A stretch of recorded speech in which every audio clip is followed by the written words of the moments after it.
Well, just a few weeks ago, suggestions that Twitter stifled conservative speech were dismissed by the legacy media as mere paranoia.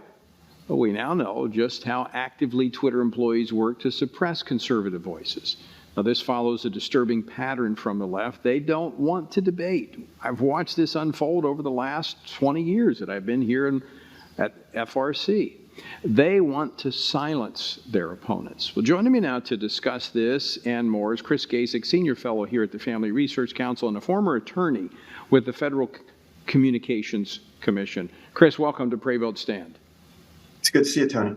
So when did the left go from wanting to debate its critics to insisting platforms silence them? Well, I think this really started, if I had to put a sort of finger on it, I can remember this kind of happening around 2015 to 2016. And I sort of shrugged it off. I didn't think, there was a constant kind of, there's a term, mau-mauing, kind of a jawboning of the tech officials when they would go to the Hill, and they were constantly being, sort of assaulted by the Democrats in terms of you have to sort of take messaging off of your platforms, and then the whole thing just went kind of completely crazy after Trump won, and they had this whole narrative develop about the Russiagate and then the ridiculous notion that a few Facebook ads ended up turning the election around at the behest of the Russian, Russian disinformation campaign. So then they launched that into this whole massive attempt that eventually I think they kind of browbeat the Silicon Valley companies, and I don't think they had to be browbeaten very much. Right. They were sort of sympathetic to this anyway, right?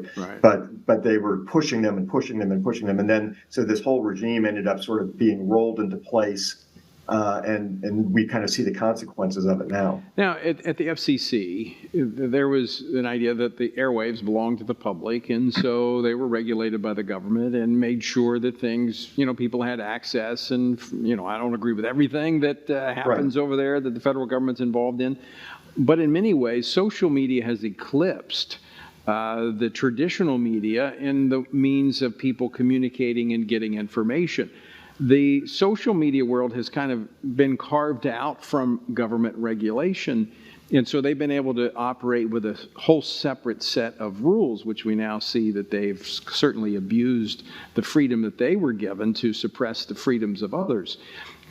Are we looking at something that the federal government is going to have to step in to regulate the social media because it's become kind of a public utility?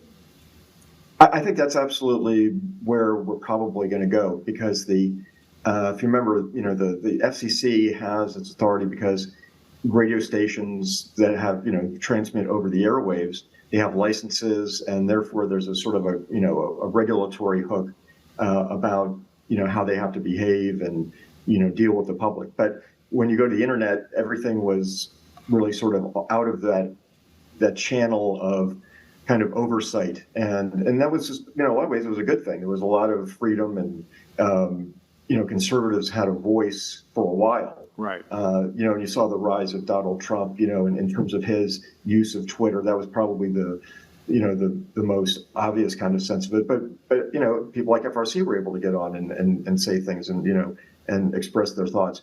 So I think that where we're headed now, and I think this is why these investigations are so important, like in the attorney generals in Missouri and Louisiana, and then just the people who are going to be working on the Hill, to find out really sort of what needs to happen, and whether or not these companies are going to have to be regulated like public utilities.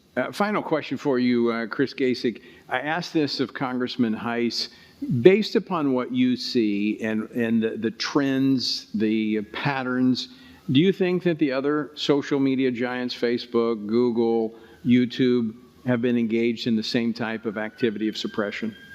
Absolutely. I mean, we know that Mark Zuckerberg went on to the Joe Rogan show and indicated that he had been interacting with the FBI, and so that's just, an obvious one. But I have no doubt that, we're going to find out more about this. There's an FBI agent.